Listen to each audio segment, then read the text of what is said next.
Saudamos a todos com a paz de Jesus.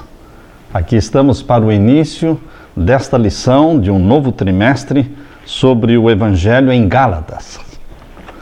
Antes de iniciarmos o estudo da Palavra de Deus, convidamos a todos vocês que orem conosco. Pai querido que estás nos céus, na Tua presença estamos como Teus filhos, iniciando o estudo desta epístola maravilhosa de Paulo aos Gálatas.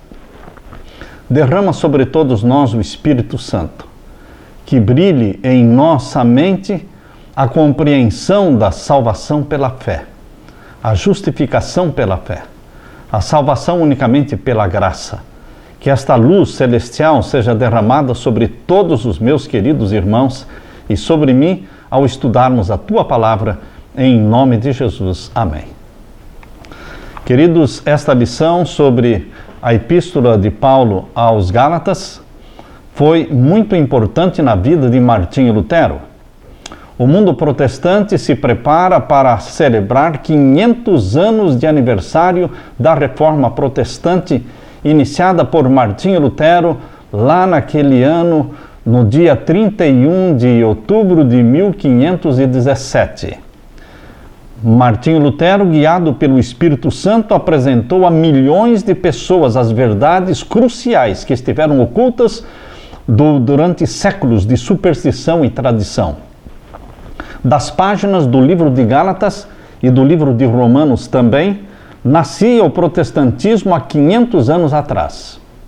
Lamentavelmente, hoje, o protestantismo está morrendo. Como disse Tony Palmer, o representante do Vaticano, naquela reunião com os pastores pentecostais evangélicos aqui nos Estados Unidos, Tony Palmer disse: não existe mais protestos, por isso não existem mais protestantes. Queridos, não realmente está havendo um ecumenismo, uma união das igrejas. Igrejas evangélicas e protestantes estão se unindo à Igreja de Roma e então estarão celebrando no dia 31 de outubro de 2017 os 500 anos. Nós, como cristãos que cremos na Palavra de Deus, sabemos que não deveremos nos unir com o anticristo, a Igreja de Roma, mas deveremos perseverar na salvação pela fé, unicamente pela graça. O livro de Gálatas aborda temas fundamentais de uma forma diferente de todos os outros livros da Bíblia. Nessa epístola, Paulo fala sobre liberdade, a função da lei na salvação, nossa condição em Cristo, a natureza daquele que é guiado pelo Espírito Santo e a velha questão: como homens pecadores, como eles podem se tornar justos diante de um Deus santo e justo? Essa pergunta, talvez mais do que qualquer outra, impulsionou Martinho Lutero em sua obra. Eu posso dizer para vocês que se Martinho Lutero ressuscitasse hoje, ele provavelmente morreria de novo, de espanto, em ver que aquele movimento do protestantismo que nasceu no século XVI, ele está desaparecendo e as pessoas estão se unindo novamente a Roma. A abordagem de Gálatas é mais sucinta que a de Romanos, mas seus ricos temas foram escritos em tom pastoral, poderosamente apaixonado e pessoal, que toca os corações abertos ao Espírito Santo. Gálatas pode ter sido a carta mais antiga escrita por Paulo por volta do ano 49 depois de Cristo, após o famoso Concílio de Jerusalém, mencionado em Atos capítulo 15. Portanto, queridos, vamos iniciar o estudo desta lição da Bíblia, a carta escrita aos Gálatas. E a primeira lição tem como título Paulo, o apóstolo dos gentios. Eu considero que Paulo, depois de Jesus Cristo, foi aquele que mais sofreu por amor a Jesus Cristo. Depois de Jesus, ele foi quem mais sofreu torturas, prisões, naufrágios, açoites, traições. Mas Paulo é um exemplo para você e para mim que vivemos neste tempo do fim, porque também seremos traídos, também seremos perseguidos, também vamos passar pelo batismo de sangue. Paulo passou pelo batismo de sangue, assim como Jesus Cristo, banhado em sangue por açoites, quase deixado como morto. Paulo foi deixado como morto, mas ele ainda vivia. Foi quando seus amigos chegaram até ele e descobriram que ainda ele estava vivo e o resgataram. Queridos, Deus está convidando para que você, nessa carta escrita aos Gálatas, você se aprofunde nos temas da justificação pela fé e desfrute a alegria da salvação em Jesus Cristo. Muitos cristãos já perderam a alegria da salvação, mas Jesus Cristo quer restaurar em você e em mim esta alegria da salvação. Na parte de domingo, perseguidor dos cristãos. Perseguição traz sofrimento, traz dor, mas a perseguição faz a igreja crescer e produz reavivamento. Em período de liberdade religiosa, como esse período em que nós vivemos, no período de Laodiceia, período de liberdade religiosa, queridos, a igreja se torna fria, se torna formal, se torna apática, se torna morna. E eu quero dizer que a perseguição é ruim, mas Deus usa a perseguição Deus permite a perseguição para reavivar, para mostrar quem realmente é filho e filha de Deus. Saulo de Tarso aparece pela primeira vez em Atos como um dos envolvidos no apedrejamento de Estevão. Convido você para que abra a Bíblia em Atos capítulo 7 e o verso 58. Eu gostaria de ler com vocês não só o verso 58, mas gostaria de ler a partir do verso 51. A partir do verso 51 você vai encontrar aqui o sermão de Estevão. Homens de dura cerviz e incircuncisos de coração e ouvido, vós sempre resistis ao Espírito Santo, assim vós sois como vossos pais.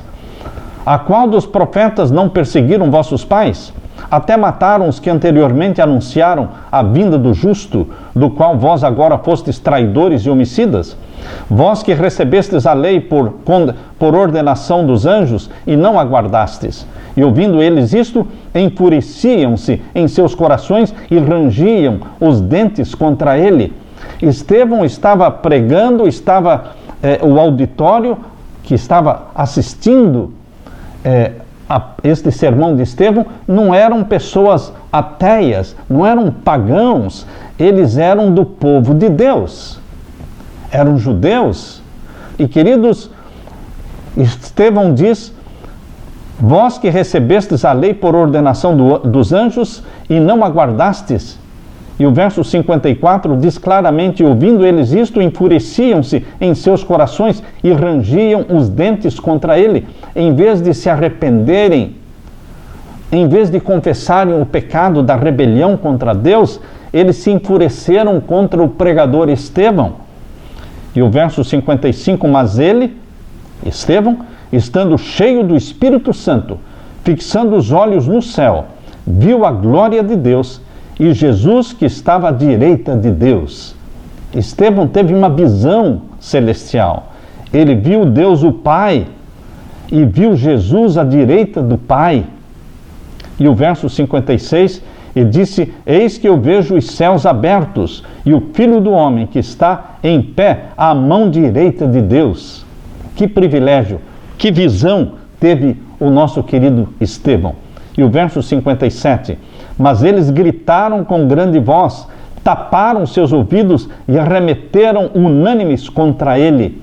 Povo de Deus que tapa os ouvidos, que fecha os ouvidos para não ouvir a verdade, que não quer confessar os pecados, que não quer se arrepender, que não quer reavivamento, que não quer reforma. Queridos, a história da Igreja de Deus de Laodiceia, nesta última geração, pode estar realmente se assemelhando a muito à igreja primitiva que apedrejou Estevão. O povo de Deus naquele tempo e o povo de Deus hoje. Qual a diferença? Unicamente aqueles que estão sendo batizados pelo Espírito Santo não se enfurecem quando seus pecados são apontados, mas se humilham e confessam os pecados. E o verso 58 diz: e expulsando-o da cidade, o apedrejavam, e as testemunhas depuseram seus vestidos aos pés de um mancebo chamado Saulo. E apedrejaram a Estevão, que em invocação dizia: Senhor Jesus, recebe o meu espírito. E pondo-se de joelhos, clamou com grande voz: Senhor, não lhes imputes este pecado. E tendo dito isto, adormeceu. Queridos, nós vemos aqui o apedrejamento de Estevão, o primeiro mártir cristão, no ano 34 da era cristã. No ano 34 terminaram as 70 semanas proféticas de Daniel capítulo 9. Os 490 anos que Deus deu para o povo de Israel aceitar o plano divino. Na última semana das 70, que são a 70ª semana, esses últimos 7 anos foram do ano 27, ano do batismo de Jesus, até o ano 34. No ano 34, Estevão foi apedrejado, foi o primeiro mártir cristão. No ano 34, completaram-se as 70 semanas, os 490 anos. Jesus morreu no ano 31. Queridos, aqui nós vemos o povo de Deus apedrejando Estevão. Morte para Estevão. É terrível quando descobrimos que as maiores chacinas, os maiores massacres, a maior mortandade, ela é gerada por espírito religioso. Assim foram as cruzadas, assim ainda acontece hoje. Queridos, em nome de Deus, nós devemos morrer para salvar as pessoas, mas não matar as pessoas. Em nome de Deus, devemos nos humilhar quando os nossos pecados são apontados e não nos enfurecermos e odiarmos aqueles que apontam os nossos pecados. Precisamos de alguém que mostre os nossos pecados. Foi assim que São Francisco pedia diariamente para que um monge amigo se assentasse diante dele e lhe apontasse os pecados. Sim, você precisa, eu preciso de um amigo que me aponte os meus pecados, para que eu possa confessá-los e receber o perdão e a santidade de nosso Senhor Jesus Cristo. Aqui neste capítulo 7 e os versos 57 a 60, nós vemos as pedras da incredulidade, as pedras da rebelião contra Deus, tentando sufocar a oração de Estevão. Pedras versus oração. As pedras sepultaram o corpo de Estevão, mas as pedras não sepultaram a oração de Estevão. A oração que Estevão fez foi ouvida por Deus, foi ouvida pelos apedrejadores e foi ouvida por Saulo, que estava ali prazerosamente guardando a roupa dos apedrejadores. As palavras ditas por Estevão nesta oração ficaram sendo repetidas na mente de Paulo, de Saulo. Eu posso imaginar que quando Saulo tentava dormir, ele ficava ouvindo as palavras de Estevão que dizia: Senhor, não lhes imputes este pecado. Queridos, as orações vencem, as orações não morrem. Morreu Estevão, mas a oração de Estevão continua viva até hoje, convertendo almas. Quando você morre orando por alguém, lembre-se que você pode morrer, um pai e uma mãe podem morrer, mas as orações não morrem. Venceu a oração, bendito seja Deus. Queridos, Saulo de Tarso. Estevão é especialmente importante porque sua pregação e martírio parecem ter exercido uma influência profunda na conversão de Saulo de Tarso. Estevão, um judeu que falava o idioma grego, era um dos 7 diáconos, conforme Atos capítulo 6, versos 3 a 6. Estevão tinha um rosto como de anjo. Abra sua Bíblia aí, no capítulo 6 de Atos, o verso 8, diz assim: Estevão, cheio de fé e de poder, fazia prodígios e grandes sinais entre o povo. Ele não era um pastor, ele não era um apóstolo, ele era um diácono da igreja.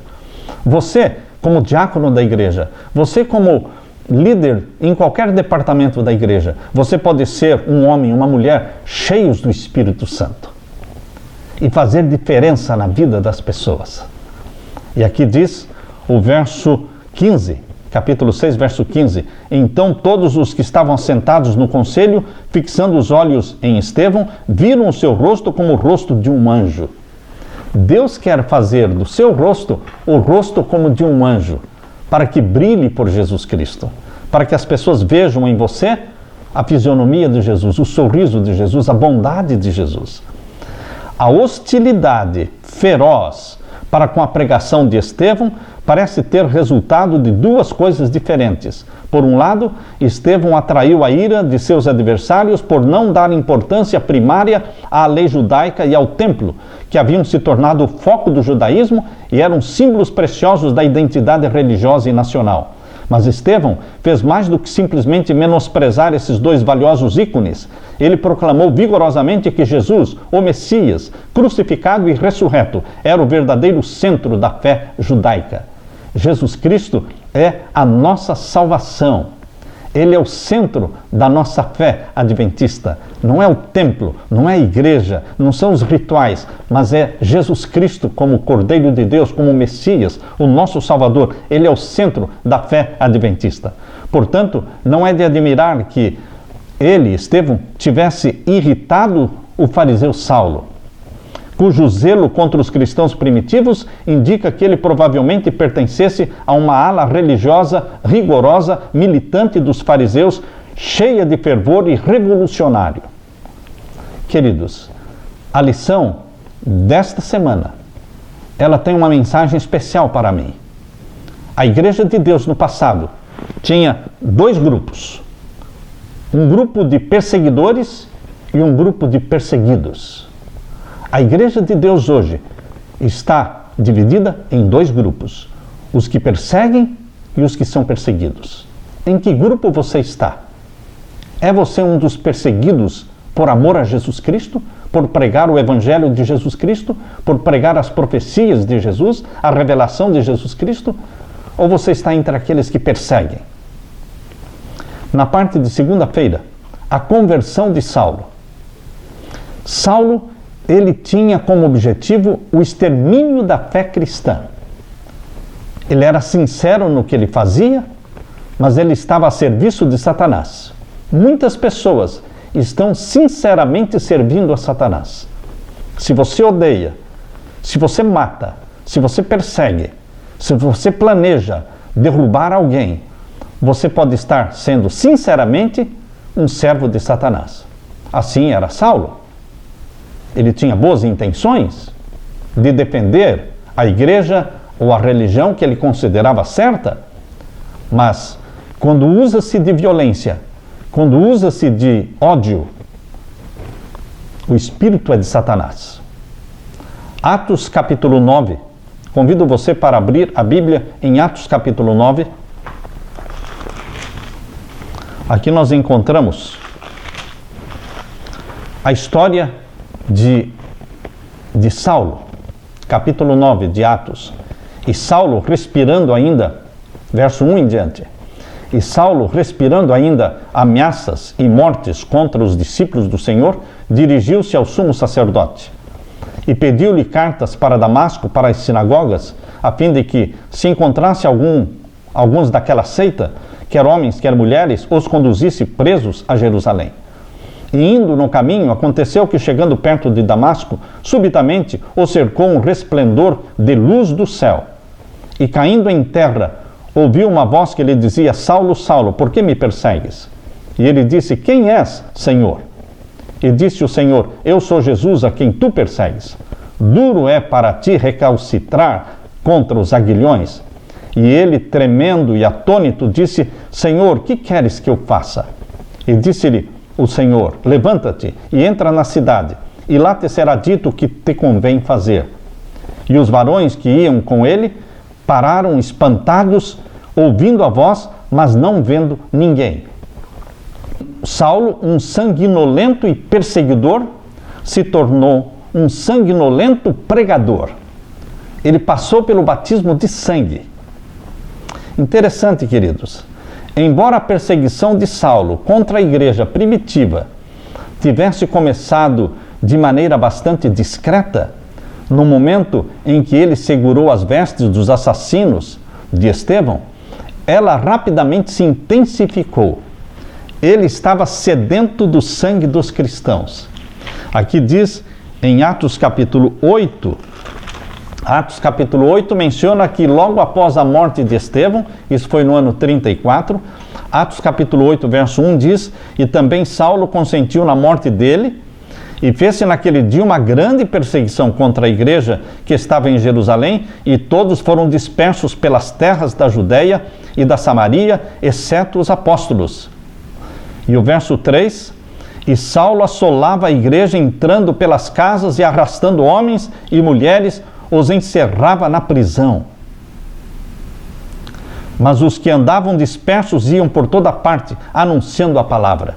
Deus permitiu a perseguição e fez com que esta perseguição forçasse os cristãos a fugirem de Jerusalém e se espalhassem por todas as partes, por todas as terras, pregando o evangelho, anunciando e convertendo almas. Deus permite, hoje ainda, a perseguição. Deus permite, embora soframos com a perseguição, para que haja reavivamento e purificação da igreja e nós possamos anunciar o evangelho. Hoje o cristianismo está vivendo numa zona de conforto, todo mundo somente assistindo sermões, indo à igreja uma vez por semana, e esqueceram da missão de preparar um povo para a volta de Jesus. Por isso a perseguição trará novamente o primeiro amor, a paixão pelas almas. A cruzada de Saulo contra os cristãos, evidentemente, não era um assunto de conveniência tratado com indiferença. Era um plano determinado e sustentado para exterminar a fé cristã. Mas Deus Todo-Poderoso transformou o perseguidor e sanguinolento Saulo no grande pregador e apóstolo dos gentios, Paulo. Da perspectiva humana, a conversão de Saulo deve ter parecido impossível, mas Deus faz coisas impossíveis. A única coisa que Saulo merecia era punição, mas em vez disso Deus concedeu a graça a esse judeu fervoroso. Contudo, é importante notar que a conversão de Saulo não aconteceu num vácuo, nem foi forçada. Saulo não era ateu, ele era religioso, embora seriamente equivocado em sua compreensão de Deus. As palavras de Jesus a Paulo: resistir ao aguilhão só lhe trará dor, Atos 26, 14, indicam que o Espírito Santo estivera convencendo Saulo. No mundo antigo, o aguilhão era uma vara com uma ponta afiada utilizada para cutucar os bois, sempre que se recusavam a puxar o arado. Saulo havia resistido ao aguilhão de Deus por algum tempo, mas finalmente em sua viagem para Damasco, por meio de um encontro miraculoso com Jesus ressuscitado, ele decidiu parar de lutar, parar de recalcitrar contra os aguilhões e abraçou Jesus Cristo como Salvador. Olha que conversão dramática foi a conversão de Saulo. Assim como foi dramática a conversão de Saulo, assim foi dramática também a vida de Saulo como evangelista.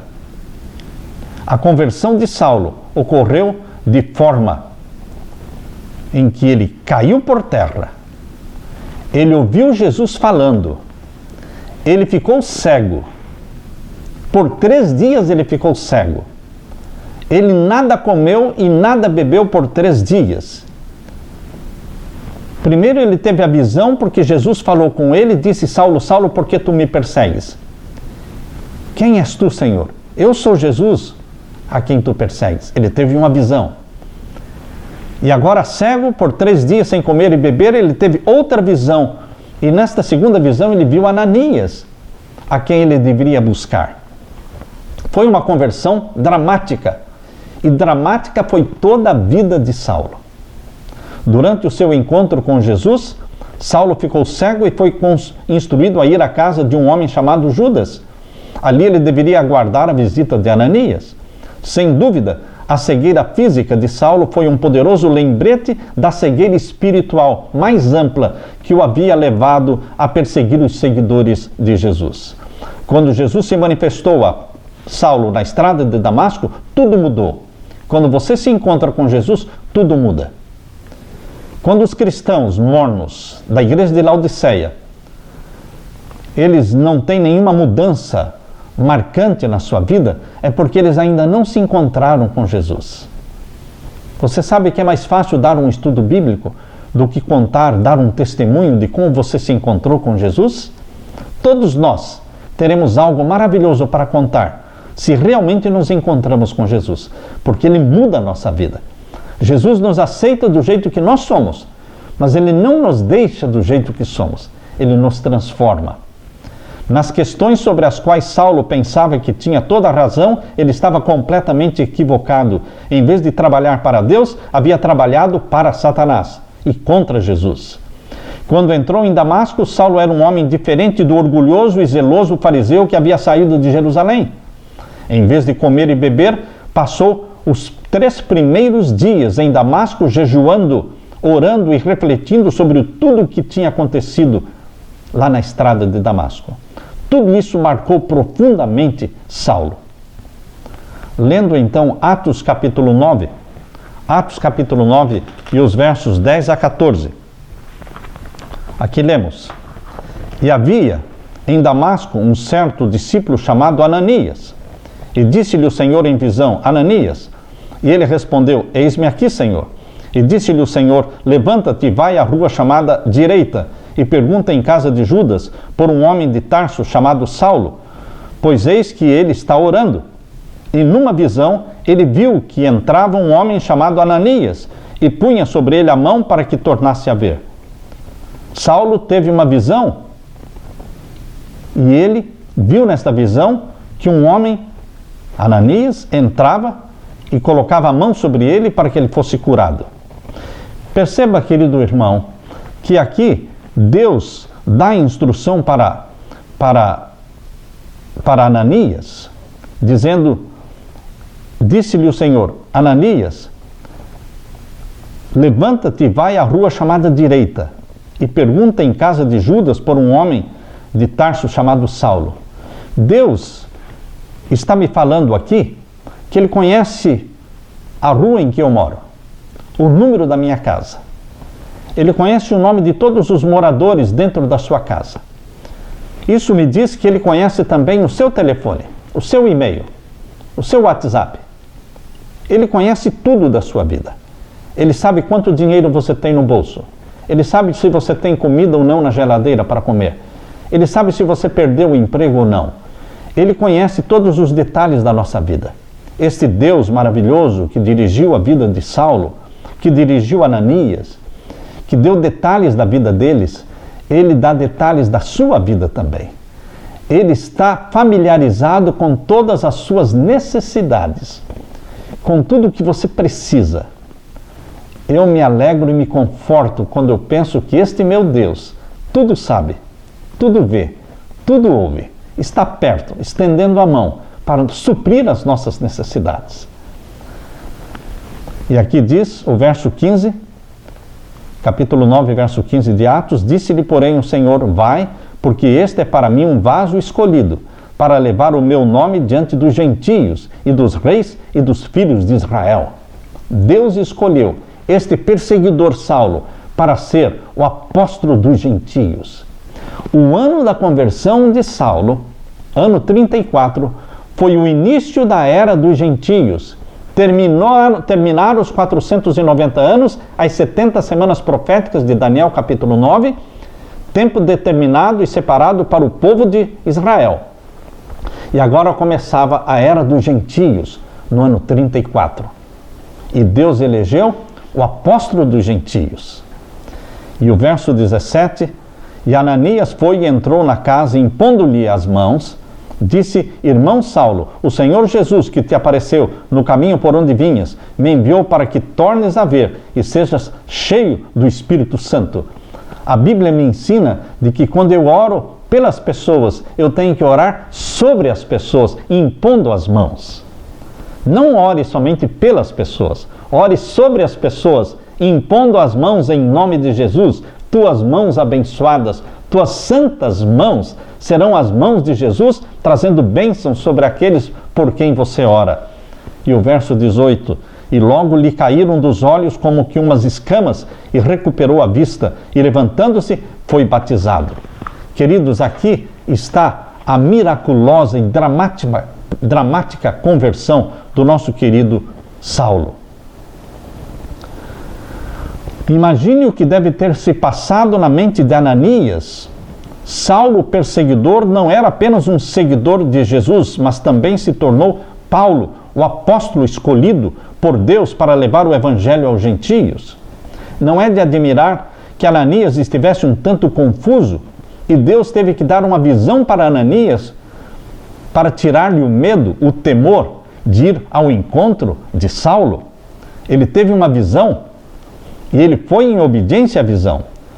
Se a igreja em Jerusalém estava hesitante em aceitar Paulo cerca de 3 anos depois da sua conversão, podemos imaginar as dúvidas e preocupações que enchiam o coração dos fiéis em Damasco somente alguns dias depois da sua conversão. Observe também que Ananias recebeu uma visão do Senhor, mostrando-lhe a notícia surpreendente e inesperada sobre Saulo de Tarso. Talvez nenhuma outra coisa que não fosse uma visão o tivesse convencido de que aquelas informações acerca de Saulo eram verdadeiras e de que o inimigo dos cristãos judeus havia se tornado agora discípulo de Jesus. Aleluia! Em Atos capítulo 13, verso 9, menciona que pela primeira vez os discípulos foram chamados de cristãos na cidade de Antioquia. Saulo tinha saído de Jerusalém com poder e autorização dos principais sacerdotes para acabar com a fé cristã.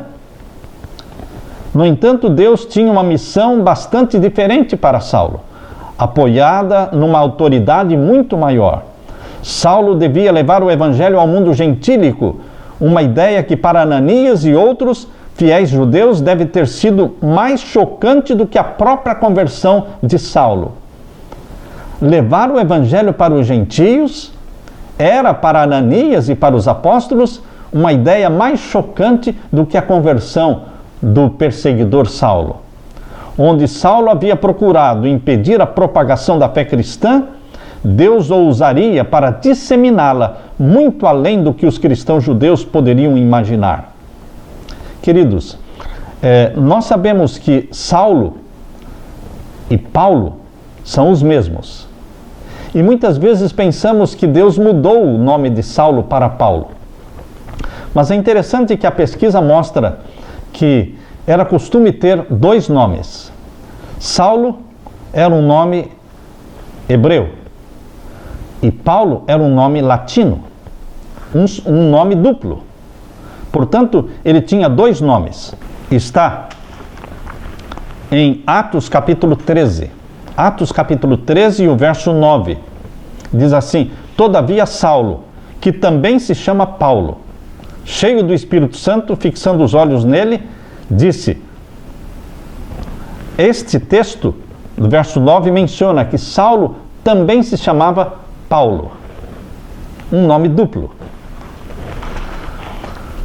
Na parte de quarta-feira, o evangelho vai para os gentios. Antioquia se tornou um grande centro missionário no primeiro século, na igreja primitiva. Na primeira vez que Paulo chegou lá, ficou 1 ano na cidade de Antioquia. Na sua primeira visita a Antioquia, ele permaneceu lá por 1 ano. Você pode observar que até aqui no capítulo 13, verso 9,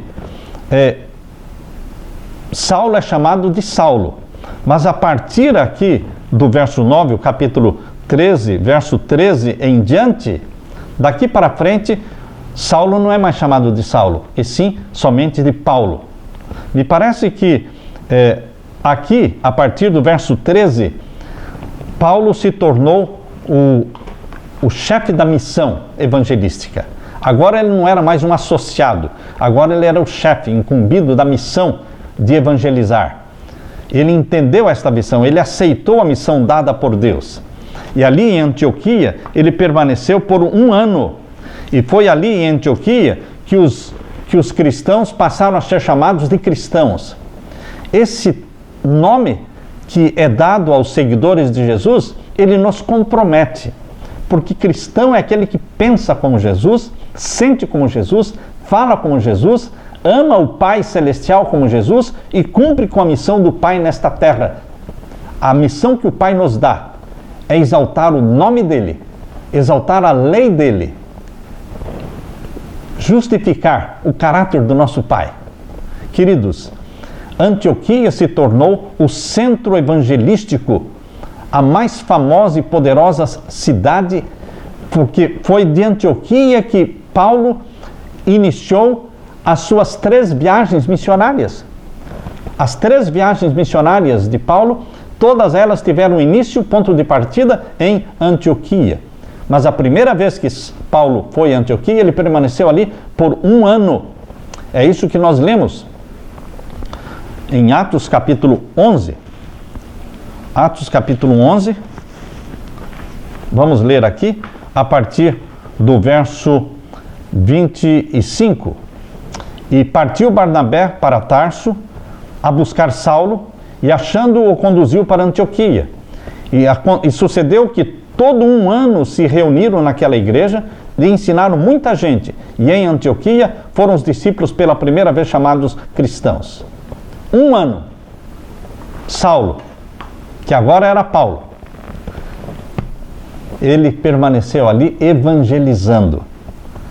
Queridos, a perseguição que irrompeu em Jerusalém, logo após a morte de Estevão, o primeiro mártir cristão, fez com que muitos cristãos fugissem para Antioquia, que ficava a 501 quilômetros ao norte de Jerusalém, sendo capital da província romana da Síria. Antioquia era inferior em importância apenas para Roma e Alexandria. Sua população, estimada em 500.000 pessoas, era extremamente cosmopolita, o que a tornava um local ideal não só para uma igreja de gentios, mas como ponto de partida para a missão universal da igreja primitiva. Por isso, dali Paulo partiu para as 3 viagens missionárias. Ali em Antioquia, para ali foram alguns de Cirene. A Bíblia diz que alguns de Cirene e de Chipre foram para Antioquia e começaram a pregar para os gregos, e muitos se converteram por meio da sua pregação. Por isso Jerusalém mandou para Antioquia Barnabé. Capítulo 11, verso 22 diz: e chegou a fama destas coisas aos ouvidos da igreja que estava em Jerusalém, e enviaram Barnabé a Antioquia. E Barnabé, chegando em Antioquia e vendo o número grande de conversões, pensou: vou buscar Saulo. E então o verso 25 diz: e partiu Barnabé para Tarso a buscar Saulo, e trouxe-o para Antioquia, e ele permaneceu ali evangelizando. Queridos, Barnabé e Saulo faziam uma boa dupla. Em nome de Jesus Cristo, eles eram uma dupla evangelizadora. Traçar uma cronologia da vida de Paulo é difícil, mas parece que cerca de 5 anos se passaram entre a sua visita a Jerusalém, depois da sua conversão, mencionada em Atos 9, versos 26 a 30, e o convite de Barnabé para que Paulo se juntasse a ele em Antioquia. O que Paulo fez em todos esses 5 anos? É difícil dizer com certeza, mas com base em seus comentários em Gálatas 1, 21, possivelmente ele tivesse pregado o evangelho nas regiões da Síria e da Cilícia durante esses 5 anos. Alguns têm sugerido que talvez durante essa época ele tivesse sido deserdado por sua família, Filipenses 3:8, e sofrido uma série de dificuldades, como ele descreve na segunda carta aos Coríntios, capítulo 11, versos 23 a 28. A igreja em Antioquia floresceu sob a orientação do Espírito Santo. A descrição de Atos 13, verso 1, indica que a natureza cosmopolita da cidade de Antioquia logo foi refletida na diversidade étnica e cultural da própria igreja. Barnabé era de Chipre, Lúcio era de Cirene, Paulo da Cilícia, Simeão presumivelmente da África. Pense também em todos os gentios convertidos. O Espírito Santo procurava levar o evangelho a outros gentios, usando Antioquia como base para mais atividades missionárias de longo alcance, além da Síria e da Judéia. Portanto, o capítulo 13 menciona quão cosmopolita era a cidade de Antioquia e a igreja de Antioquia. Capítulo 13, verso 1. E na igreja que estava em Antioquia, havia alguns profetas e doutores, a saber, Barnabé e Simeão, chamado Níger, e Lúcio, Cireneu, e Manaém, que fora criado com Herodes, o tetrarca, e Saulo. E servindo eles ao Senhor, e jejuando, disse o Espírito Santo: apartai-me a Barnabé e a Saulo para a obra a que os tenho chamado. O Espírito Santo fala. O Espírito Santo falou. Ele não é uma força ativa somente, como dizem testemunhas de Jeová. Não. O Espírito Santo fala, ele ensina, ele repreende. Ele pode ser entristecido. Ele tem todos os atributos de uma entidade pensante, de um ser pessoal. O Espírito Santo falou quando eles oraram. Ele falou: apartai-me a Barnabé e a Saulo para a obra a que os tenho chamado. E o verso 4 diz: e assim estes, enviados pelo Espírito Santo, desceram a Seleucia e dali navegaram para Chipre. Aqui começou a primeira viagem missionária de Paulo. Foram 3 viagens missionárias, mas a 4ª viagem dele não foi uma viagem propriamente missionária. Foi a viagem quando ele foi levado de Jerusalém para Roma como prisioneiro e nunca mais voltou, porque ele foi morto em Roma, quando ele foi levado de Jerusalém para Roma, e lá em Roma ele foi morto. Queridos, são 3 viagens missionárias. A viagem que Paulo fez, partindo de Antioquia, fundando igrejas, ele tinha o dom de fundar igrejas. Ele ia desbravando, ele era um desbravador, fundava igrejas, nomeava anciãos para que cuidassem dessas igrejas e seguia avante, abrindo caminho e fundando outras igrejas. Queridos, depois de Jesus Cristo, Paulo foi quem mais fez pelo cristianismo. Depois de Jesus Cristo, Paulo foi quem mais sofreu por amor a Jesus Cristo. Não fosse o Espírito Santo a dizer para Paulo: por favor, Paulo, não escreva mais, deixe um pedacinho para João escrever, um pedaço para Pedro escrever. Se não fosse o Espírito Santo ter impedido, Paulo teria escrito todo o Novo Testamento.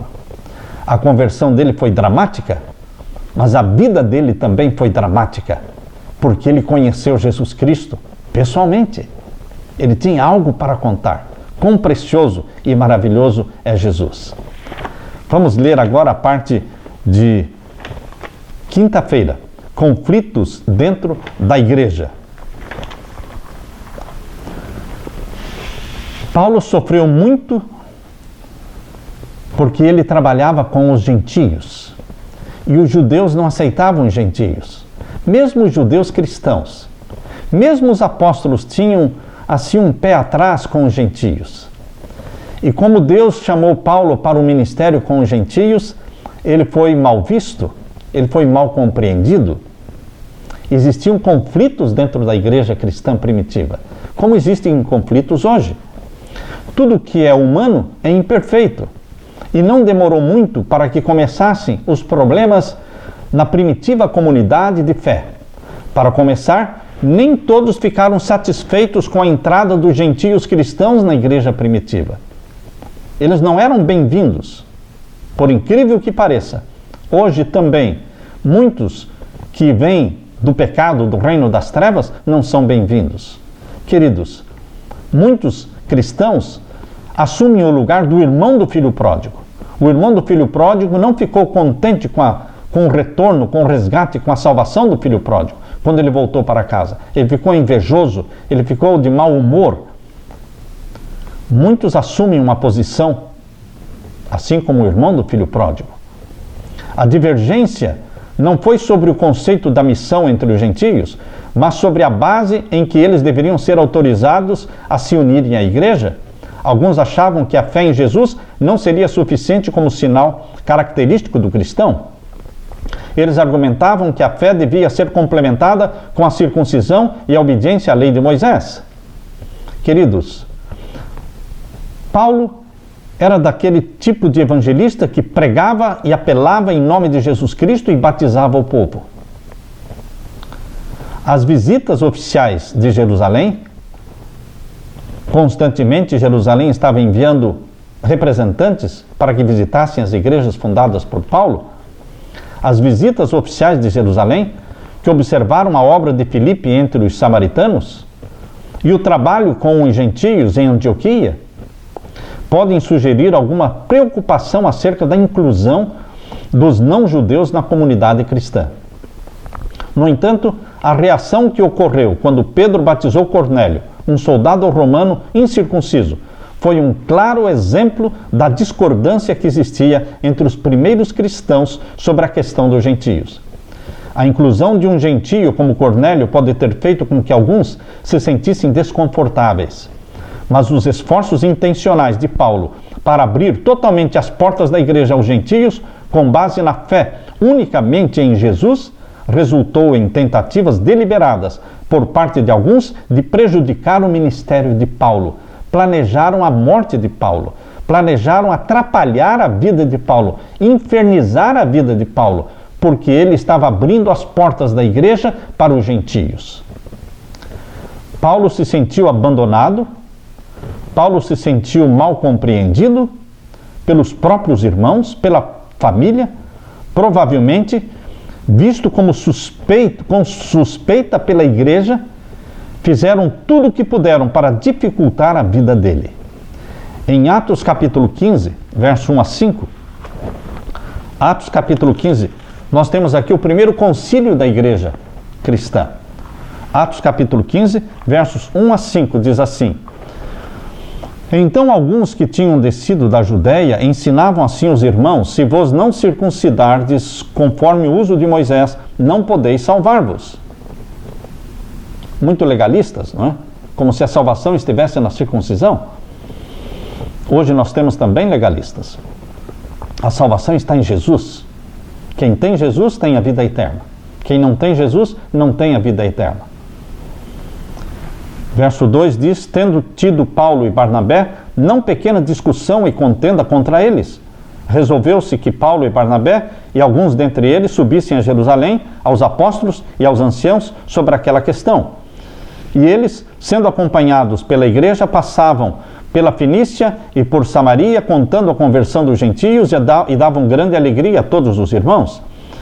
E quando chegaram a Jerusalém, foram recebidos pela igreja e pelos apóstolos e anciãos, e lhes anunciaram quão grandes coisas Deus tinha feito com eles. Alguns, porém, da seita dos fariseus, que tinham crido, ou seja, alguns que vieram da seita dos fariseus, mas que agora eram cristãos, se levantaram dizendo que era mister circuncidá-los e mandar-lhes que guardassem a lei de Moisés. Congregaram-se, pois, os apóstolos e os anciãos para considerar este assunto. Queridos, o primeiro concílio da igreja em Jerusalém, em Atos capítulo 15, foi para resolver esta questão de judeus judaizantes que queriam conservar como sendo válida a lei de Moisés. Não está falando da lei dos 10 mandamentos, está falando da lei de Moisés, da circuncisão e outros ritos. Mas no capítulo 15, verso 11 diz: mas cremos que seremos salvos pela graça do Senhor Jesus Cristo, como eles também. A salvação é pela graça, tanto para os judeus como para os gentios. Unicamente a graça salva.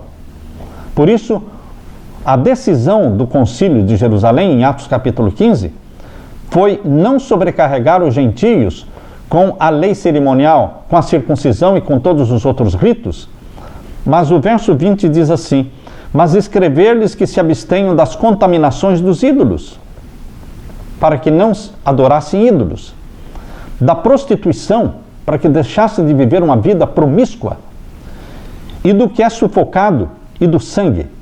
Ou seja, naquele tempo já foi exigido dos cristãos que não comessem carne com sangue. Hoje, queridos, Deus continua exigindo de você e de mim que não comamos carne com sangue. E assim foi a carta enviada para que fosse lida diante da igreja quando eles viajaram. Aqui lemos no capítulo 15, verso 25. Pareceu-nos bem, reunidos concordemente, eleger alguns varões e enviá-los com os nossos amados Barnabé e Saulo e Paulo. Verso 28. Na verdade, pareceu bem ao Espírito Santo e a nós não vos impor mais encargo algum, senão estas coisas necessárias. Aqui temos a segunda viagem de Paulo. A segunda viagem missionária de Paulo começou aqui em Atos capítulo 15, versos 37 a 40. E Barnabé, verso 37, e Barnabé aconselhava que tomassem consigo a João, chamado Marcos. Mas Paulo parecia razoável que não tomassem consigo aquele que desde Panfilha se tinha apartado deles e não os acompanhou naquela obra.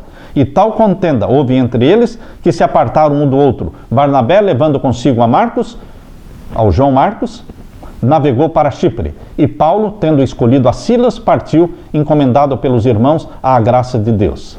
Esta foi a segunda viagem missionária de Paulo, partindo de Antioquia também, quando ele se uniu a Silas, apartando-se de Barnabé. Barnabé fez a dupla com João Marcos e Paulo fez outra dupla com Silas. Às vezes, não há concordância administrativa, às vezes as pessoas discordam no método de trabalhar, como aconteceu com Paulo e Barnabé. Paulo estava errado em relação a João Marcos, porque João Marcos, ele deu provas de que era fiel a Jesus Cristo, porque ele se arrependeu do seu pecado e ele se tornou muito valoroso. E no final da vida de Paulo, Paulo reconheceu que realmente João Marcos, ele foi, e até o final, um fiel servo de Deus. Mas os conflitos existem e tudo deve ser resolvido com oração.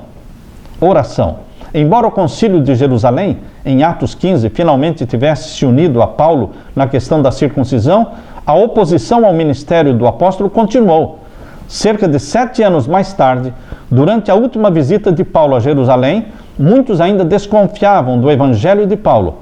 De fato, ao visitar o templo, ele quase perdeu a vida quando os judeus da Ásia clamaram: Israelitas, socorro! Este é o homem que por toda parte ensina todos a serem contra o povo, contra a lei, contra este lugar.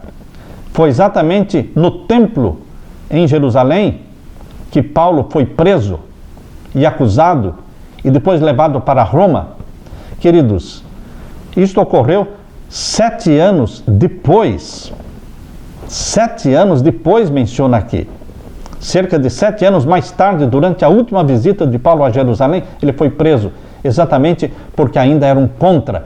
Paulo sofreu oposição ao seu ministério a vida toda, porque ele tinha uma mente aberta.